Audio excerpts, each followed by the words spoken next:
Hello, hello, hello, hello. How are you tonight? How's your day been? How's it going? I'm Elisa Sanders. I am your coach today, your Seize the Day coach. And I did title this today Consistency. Again, because we've been talking about consistency a lot, right? So, consistency. So, come on in, come on in, come on in. Let's have a little chat. We're talking about consistency, and the subtitle is You Thought You Were Done. You thought you were done. So, my hair flying all over the place. Okay, let me get that straight. But hi, guys. I just wanted to have a quick chat. I wanted to make sure I'm being consistent, okay? Since we're talking about consistency, I think the last time we talked was Saturday, right? Yeah, I think so. So anyway, I just wanted to chat about being consistent, and the subtitle is You Thought You Were Done. So first I want to say thanks for watching, right? Thanks for watching. You guys have been such a good audience, and I appreciate you watching. I appreciate you liking the videos. I appreciate you sharing, and I appreciate you commenting as well in the chat. I really appreciate that. Excuse me. Sorry. But I want to talk about the subtitle. It says, You Thought You Were Done. So this is why I'm talking about that. So as I was writing my book, that'll be out soon, Existing Instead of Living, as I was writing, and I came across a section, it's a chapter, and I titled it, You Thought You Were Done. And you guys know a little bit about my story, how I said that I went from existing to living, right? Because I was just going through the motions of life and not truly living it. And then it was a journey to go into truly living and being abundant and, living life to its fullest. So, as I was writing my book, I thought I was done. I thought I had said all I needed to say. And I found out that I was not done. I found out that I needed to further what I was saying. It was more that I needed to say. There was more that had to be said. It was more that had to come up out of me, right? And so how I got to that point, I remember I had gone to a conference with my church, with a few ladies from my church. And I normally love it when we go to this conference, right? Because it's like I have the best time in worship, right? I have the best time in worship, just freedom, and I was fine probably up until I got there. Or maybe I started to feel something probably on the way there. I started to just feel I wasn't at ease, right? And by the time we got there and service is going on and full-blown worship and praise is going on, and Tasha Cobbs was up singing, and one of the songs that I love, and I was so out of it. I was so angry, and at that moment I couldn't even place what I was angry at. I think I was angry at some of everything. And I just, I wanted to worship and praise so bad, and I couldn't. When I say I had so much going on with me, oh my God, it was so much going on, and I was so upset. I was upset that I was angry, and I kind of wanted to be at home, because I'm like, if I was going to be angry, I could have been at home. I didn't come all the way this way just to be, upset. So, and I'm like, God, what is wrong? And I'm just like, I was having like a whole meltdown. I was like angry for real. And finally, God said something to me right there. Everybody's just praising and worshiping all around me, and I'm just standing there. And I was like really upset. And I'm like, God, what's going on? This is not like me, and I don't understand. And he said, I'm not done with you yet. I'm not done with you yet. And immediately I knew it was about my book, right? Because first of all, God wasn't done with me at all, because we're always growing more in Him, in the knowledge of Him, and getting stronger, going higher, going deeper, So I knew He wasn't done with me, that's not going to stop ever, right? So, but I knew it was about the book.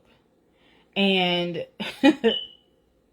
I was like, okay, God, now what? What else do you want me to say? What do you want me to say? I was like, what do you want me to say? I was just so unhappy. And I said, okay, I had to yield to Him and say, okay, well, obviously you want me to write something else. You want me to dig deeper. Just to talk about my journey. Even though my journey wasn't complete, I thought I was complete with the book. But I needed to add more. I needed to add what that felt like, what the journey was like, what it's like to go through it step by step, the thoughts and the feelings that I was having. And so to remind you, I have been talking about existing and not truly living. I have been going through the motions of life. I wasn't enjoying anything. I just did what had to be done. In mostly every decision that I made, right? But I wasn't doing anything that made me happy. I wasn't passionate about anything. I just was here. And I just was doing what needed to be done. And I did not like that at all. And in that moment, it wasn't about me having control. But I noticed that I definitely had a problem with releasing control to God and letting Him lead me and guide my life. And I was just making decisions because they had to be done. I wasn't always praying before I made a decision. And so that means sometimes I was making mistakes, and so it made life a little bit tougher, because when you're trying to be in the driver's seat, but the whole time you really need God to drive, because He knows where to go, right? He knows your end from your beginning. He knows the end well before you will get there, right? Because He was already there. So, because He knows all. So I was struggling with that for years, okay? I struggled, and I had to let it go, and so, but I was struggling so bad because I was just, oh, well, I'll go get this job, I'll work that job. And then knowing that I wasn't going to like it for long. Or, well, let me go do this because this has to be done. And I got stuck so many times in jobs and places that I did not want to be, because I just made a decision. Oh, I need to do it. Oh, I need to do it. And I'm not saying that sometimes you won't have to take one for the team to get life together. I'm not saying that. But sometimes you need to think more into it before you just make that decision. Because sometimes you'll get stuck. I got stuck many times in jobs that I just absolutely hated. I did not want to be there. I was like, why am I here? But I didn't know how to get out. Not that I didn't know how to get out of that job. It's just that I didn't know what was the next step, what to do, and moving forward. I didn't know. So that was hard for me. But when He said He wasn't done, and I knew I had more writing to do, I knew I had to dig deeper into my feelings.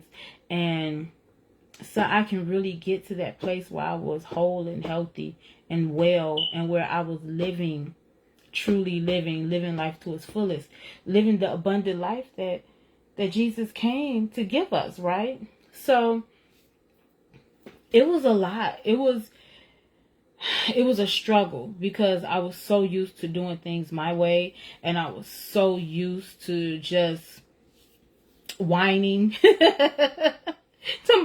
to God. I'll be by myself. I didn't normally whine around other people, but I was so angry, and I know it's because I just wasn't in a good headspace, because I was so frustrated with everything that was going on in my life. Like, I wasn't working for a long while, and it was so stressful because I wasn't used to that. Like, I got my first job when I was 14, and I always had a job for the most part. And I always had transportation. And the fact that I was going through this, I had no job, no car. I had no money, of course, because I wasn't working. It was just so many factors, and I was so tired of doing that every day. I was so tired of living that life every single day. I literally wanted to run away from my own life. I was so unhappy. But God carried me through. I thank God that He was long suffering and patient with me, because whew, I was a hot mess, guys. I really was. And if I had just kept up the writing like how I was supposed to, I probably could have, gotten through the book a lot faster. But I had taken so many sabbaticals off from the book because I was like, oh, I don't know what to write. I don't know what this story is going. I don't know what's happening. I was a mess. When I say I was all over the place and I was confused, I don't want you to be that way. Okay, so that's why I'm here to coach you out of that today. But I thought it was done. So have you gone through something that you thought it was done, but you realized you had to go back and maybe revise some stuff and go through it again and see what you need to add, see what you need to take out? Have you done that with any situation in your life? Like, oh, well, that's not done. I wasn't finished. I got to go back. Have you ever done that? Have you ever experienced that? And what was it like for you? What was it like for you if you had to go back and, redo something or change something that you thought was done, but it really wasn't done? Or if you had to go back to school or whatever it was, how did you feel about that decision? Because I thought I was done. I thought I had did pretty good, but maybe I didn't dig deep enough. Maybe there was something still more that I needed to say. Maybe, something else had to be worked out of me, So how I felt when he told me that, I was a little bit afraid. I wasn't even confused. I was afraid because I didn't know where else to go with it. I didn't know what to do. So I was a little bit afraid. I was a little bit afraid. And, God has not given us the spirit of fear. He's given us power, love, and a sound mind. So that fear tried to rise up. And that's a spirit. And it's not a good spirit. It's an evil spirit. Because it comes to stop you. It comes to block you. It comes to paralyze you. That's what fear does. So we have to make for sure we are not operating in fear. God gave me power. Okay? He gave me love. And He gave me a sound mind. So I didn't have to be afraid because I had Him. So there was no reason for me to be afraid. But if I was living defeated anyway, of course, I'm going to be defeated in that area.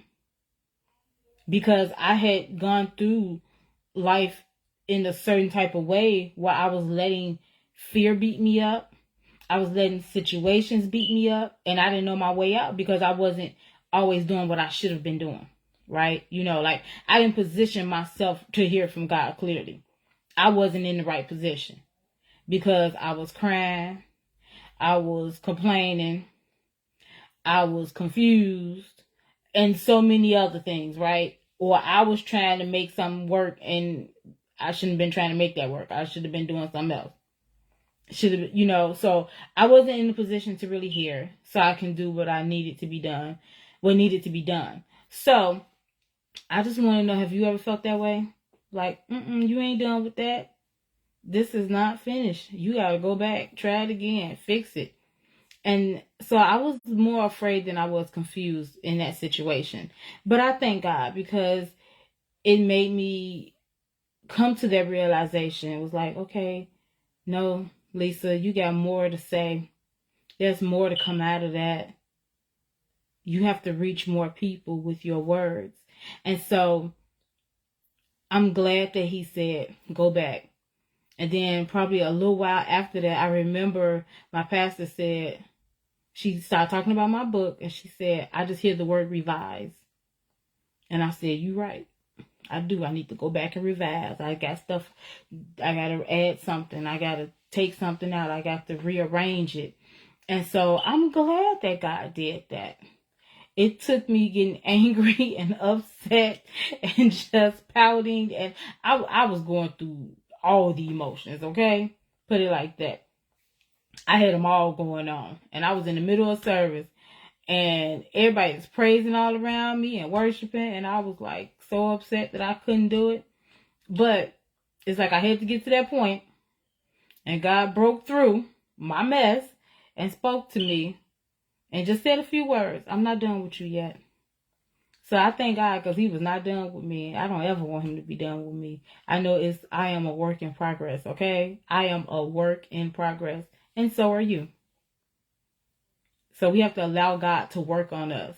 Allow him to course correct us. You know, sometimes we could be going down the road, but that's not the road you need to be on. You need to make a left turn instead of making a right. And sometimes that's how it is. Sometimes we find ourselves on the wrong road because we not listening to God. We listen to ourselves or listening to somebody else who don't know what they're talking about. But I just saying all of that to say, I want you to live and live how God has deemed for you to live. And I don't want you to just exist. I don't want you to just go through the motions of life. I want you to be happy. I want you to seize the moment. I want you to seize the day. I want you to take those opportunities. If it's something in your life that needs to change, then go ahead and change it. I want you to be able to do those things so you can fully live. So you can experience life in its fullest, okay? So many of us don't. And I did it for so many years, and I promise you, I will not do it again. I will not. I'm going to live life to its fullest. I'm not going to just exist. I'm going to live and live well. And I want you to do the same. So I just want to have a quick little chat. And guys, I have a quiz going, okay, right now. It's a free quiz. I want you to take this quiz so you can see maybe, because I would like to work with you. I would like to coach you. So I want you to see if this course, my book, and all these things will be a good fit for you. If you want to work with me, you know, if you trust me to work with. Okay, so I'm going to put it down in the comments. And I want you to fill it out. Okay. And also, I'm also going to put another link in the comments, okay? Because I want you guys to hook up with me. I want us to connect with one another. I want us to be able to talk. And then that way, when I have things going on, I can send you an email and let you know what's going on. And if you want to participate, I would appreciate it so much, right? Okay, so look for that in the comments. And I will talk to you soon. And I hope you have an awesome night. Bye. God bless.